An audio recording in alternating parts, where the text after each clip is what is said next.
Hey guys, welcome back to Real Auto Solutions. My name's Jack. We've got a little Corolla here today. I think it's a ZRE152 or 182. It's got a misfire. Customer's just dropped it off. And we're just going to show you how to diagnose it. So first things first, we'll start it up. And we've got a check engine light.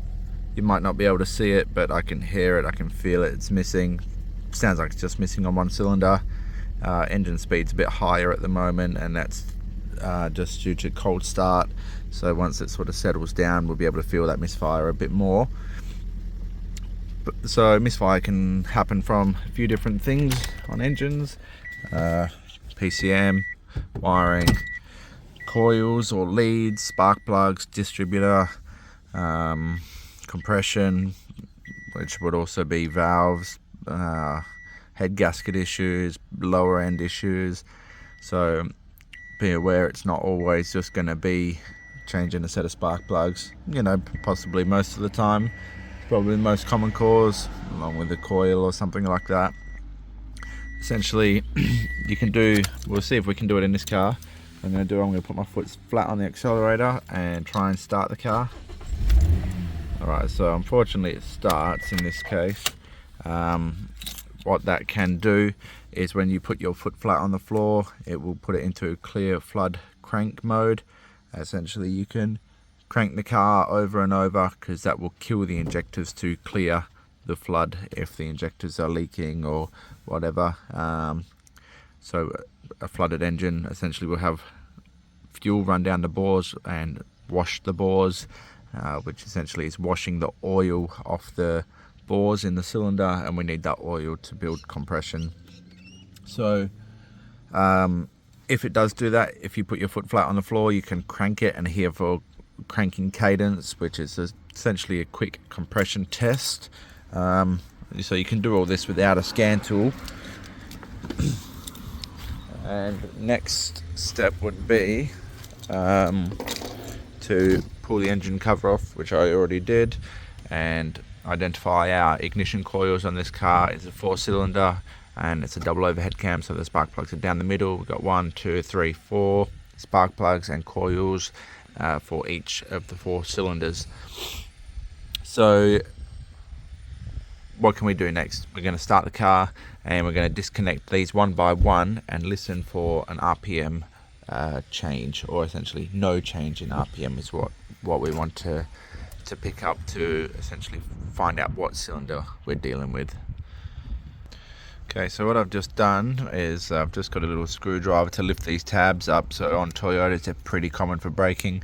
If you just push on them, it's not the end of the world if they do break, but you know, we obviously want to try and avoid that. So I've just popped those up and you can see that they're a bit loose now. So we'll just fire this thing up. They should still be making enough contact essentially for it to run on the 3 cylinders.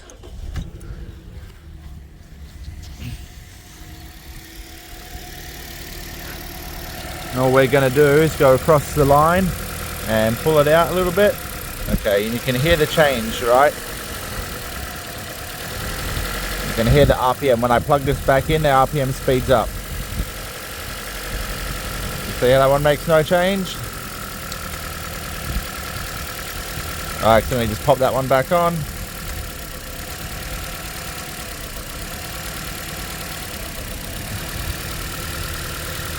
So I'll need my little screwdriver.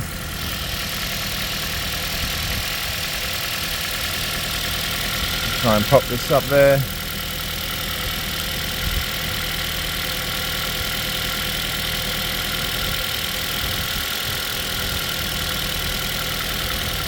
And we've got another change. So we'll go back to number 2. Bloody hell.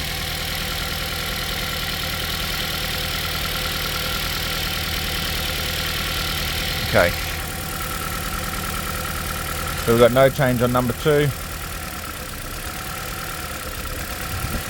So this is our culprit cylinder at the moment.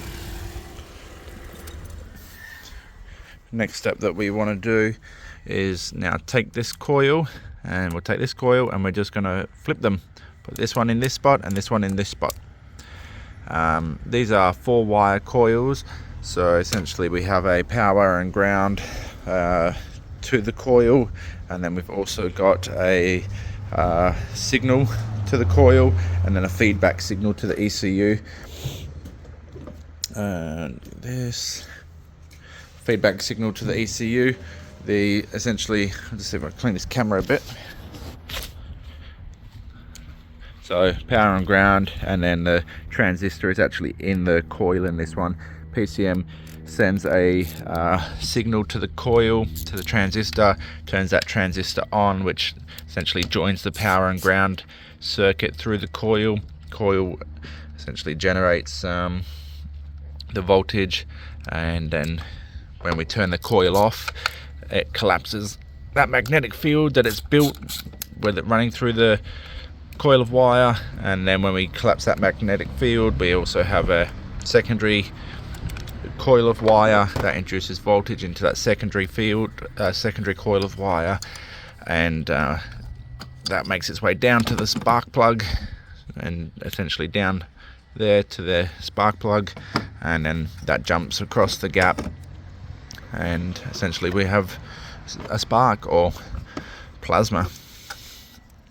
So we don't need to bolt them back in. And then the 4th wire is our feedback for confirmation to the ECU that we fired. So that can be in the form of 5 volt from the coil, or even back EMF from the coil into the ECU to say all good or no good. And that's how we can get cylinder identification from these coils. You can also get cylinder identification misfires from crankshaft rotational speed. So now what we're going to do is just sit these back on there. So because these two are good, we're going to put that in, sit that like that, fire her up again.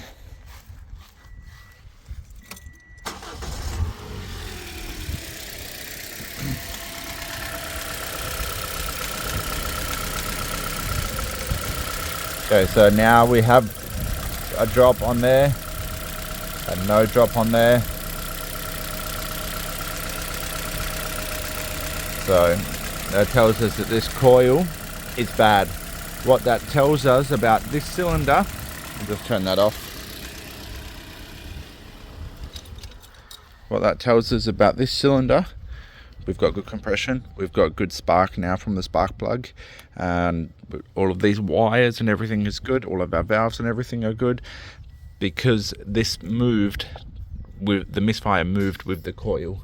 So that's essentially telling us everything else is okay, and our issue is the coil. Reason for coil failure, high resistance, and the secondary circuit can be like from a spark plug, or it could just be general coil failure. These coils actually tend to go out pretty often, so what I'm going to do is just pull a spark plug out of this one. I'll swap these back over.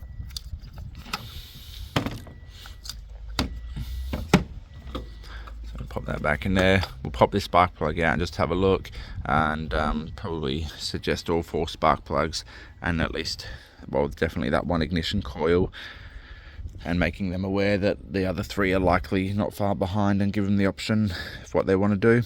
Maybe they want to bring it back every time, or maybe they just want to do them all. So we'll pop that spark plug out. Okay, so what we see, hopefully, is this spark plug is still a factory Denso one. This thing has been getting serviced at Toyota. It's done 140,000, I think it was. They go for, I'm sure it's 90,000, maybe 100,000, the iridium ones. But what we see here, this orange, is essentially combustion leakage up the spark plug there. So we've got combustion growing up, coming out of the spark plug, and you can see that how that is essentially darker at the bottom and growing up the spark plug. That can be an indication of age. What if they did them at, we'd have to look at the history really. How many Ks are we on? 152. So he's been getting serviced at Toyota. I don't know. I think it sort of almost looks like it's not been changed before. It's really hard to tell with these ones.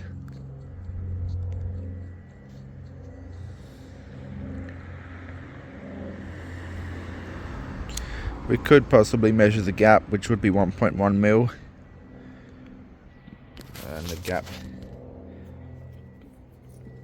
I can get this to focus, the gap between the ground and the electrode should be 1.1, which would wear down ever so slightly as the spark plug's essentially firing. But yeah, essentially we'll suggest a set of spark plugs and one ignition coil, and see what he wants to do. I will give him the option about the other ones, and yeah, we'll go from there. We'll get you back on the air after the repair is done, and clear these codes, and this thing will be back to life. So anyway, yeah, we'll get you back. We're back at 8:30 at night. Just got home from work and put these coils back into this Corolla. Quoted up the customer on 4 spark plugs and 1 coil, actually all 4 coils, and gave them the option of doing 1 or 4, and with the warning that the other 3 are likely to fail in the future. They opted to just sort it out now and have no dramas. So 1, 2, 3, 4 new coils, 4 new spark plugs, and you can hear the engine is running nice. It's not shaking or anything like that. So yeah, we've got some Premier Auto Trade premium ignition coils, NGK iridium spark plugs, and we're just going to have to clear the codes now. We're going to have multiple codes set for coil circuits because we were essentially unplugging them and that. But yeah, nice and easy one hopefully for you guys. DIYs at home, try and diagnose misfires. This coil on plug setup.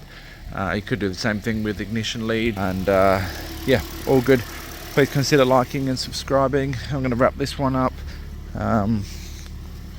Yeah, check engine light.